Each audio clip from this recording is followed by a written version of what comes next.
Hello, my name is Steve Cannon, and this is my interactive whiteboard assignment explaining the design process. The idea of this lesson is to set up to reinforce the research already completed by the students while introducing the next phase of their design project in an interactive lesson. The class that this will be used for will be AET 125, Architectural Drafting Design. This is a second semester, first year class, and they did a small design project back in AET 125, the first semester class, just to give them a little bit of background going into this. The students have already completed their site research and are using this lesson is to help them understand how to display their site analysis visually. The students need to understand the importance of programming and also using the hierarchy of the spaces and the topics here that we'll discuss in creating their design. It will also introduce to them the bubble diagrams that they will be using in their class. I have here a title page that will link this back to different areas within the presentation. So for example, if I clicked on space analysis and it is not working, why? Okay, creating bubble diagram did work for some reason. And now when I click onto the home here in the corner on all these pages, it will shoot me back to this page. So that's the operating function, and this is the order of the presentation as we go forward.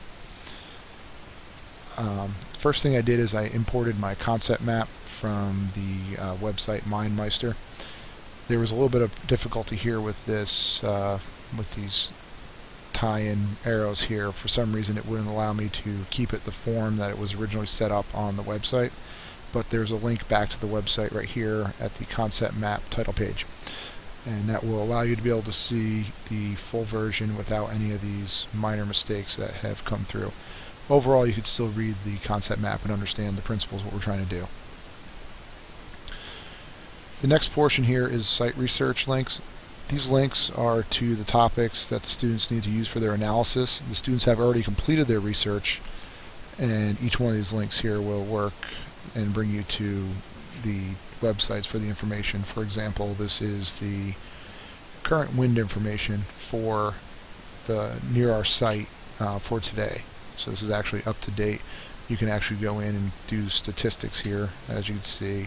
So it shows you where your summer winds are coming from and the wind speed. So it's a very useful website for the students.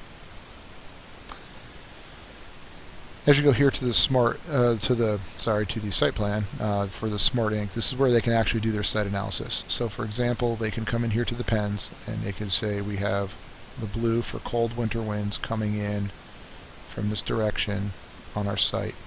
They can also come in and say, okay, well, our summer winds based on that wind chart are coming in from this direction down here, the southwest. And then they can know what's going to happen here at the site as far as using some of their different green building systems, which is the next phase of what the students will be seeing here in our presentation. Within the green building systems, we have multiple, there's two different types. The main two types are active systems that are systems that are using the energy from nature, such as solar panels or windmills, to offset the energy usage of a building. That's typically what they're used for. The passive systems are using the natural environment to offset, or sorry, not to offset, to reduce the energy use of the building. So examples for that would be thermal mass, solar shading, and stack effect.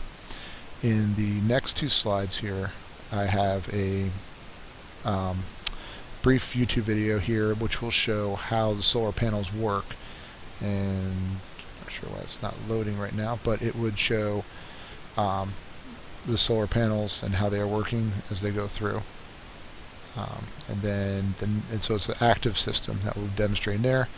And then the next video here, and this one seems to be working, no reason, will show the passive heating and cooling systems and how they work. And these guys do a pretty good job explaining the different systems and how they work.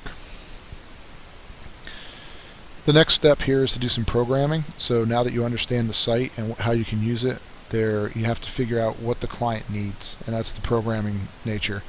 It also allows you, when you have the other information on the site, allows you to figure out what you can use and what you can't use on the site to create some of the parts here. So it's a very useful tool. Very important when you're doing architecture. For this class, though, we have a predetermined program, and the program here includes a 1,000 square foot cabin with some general requirements for a young family here with 2 boys. Based on that program, now you have to do some space analysis. You have to analyze what the spaces are in your building and what they fit, whether they fit public or private spaces. Public spaces are common spaces where if you're entertaining or something like that, your people would be in those spaces. Where a private space, for example, a bedroom, is a space where it would be more local to just the residents of the house. There are some spaces that are considered semi-public, semi-private spaces, sometimes like the kitchen, where you may entertain in there with people, but they're not always considered a fully public space. When you're cooking, if you're planning on entertaining, you may not use the space for that as well.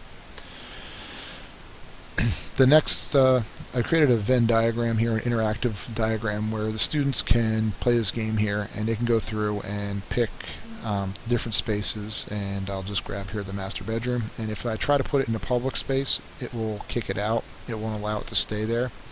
But if I bring it over to the private space, it gives me the little sound and tells me that it fits the right space, and that's the correct answer. So it's an interactive way for the students to get up and take turns to select the spaces. The next portion here is actually creating a bubble diagram using our information that we have. And what I've done here is linked in a website here where they give good examples of bubble diagrams. Down the bottom here, it talks about the reason why they are, the strong connections, and what they do. The interesting thing here is they also use colors in these, and I encourage my students to do that as well when they create their bubble diagrams. And coding the public, private, circulation spaces here, all these spaces are kind of laid out. And there's quite a few examples here, so I can scroll through and you can see the different spaces that they used and how they are interacting, and there's different variations of adding additional rooms and so on through there. Now what I've created here is actually an interactive way for the students to go in and say, okay, now I'm going to create a bubble diagram using these pieces, and looking at this, the kid's bedroom, it has the view and the master bedroom doesn't, so maybe you want to flip these around. But they can go up to the smart board and kind of play with this and create their first practice bubble diagram, which I thought was an interesting idea for the students to be able to do with the interactive program here. The last portion here is the actual last slide is the assignment itself. The students here will need to create 3 different bubble diagrams, and they'll use the site as a background, similar to what we did in the interactive portion. They will go ahead from there and use the site analysis, the green building systems, and public and private, the space analysis to create these. They will realize that by varying the hierarchy, they will find out that the bubble diagrams will change based on the requirements of the spaces. And they'll come up with some different ideas and concepts before they move on to working on their final project and creating their first schematic floor plan. I've also included here a rubric for this bubble diagrams for the students to see, a link to an outside website hyperlink here. And you can see how it's based down and how programming is worth a little more value there. In doing this presentation and creating this smart board presentation, this was interesting, finding the different ways that you can connect these things together and make them all work. It was definitely a steep learning curve. Once I started understanding how the tools worked, it became a little more user-friendly, but it wasn't very friendly in the beginning. The interesting thing that I found is I actually took this and kind of beta tested it the other day in class. I gave it to a student that had previously taken the AUT 125 class, and I showed them how this, and I put it on the smart board in my class and let them kind of work with what they could try to figure it out. And they found it very interesting and very engaging, and they gave some great feedback on it and really enjoyed using it, so I think it turned out pretty well. If there's, then this will be the end of my presentation. Hopefully you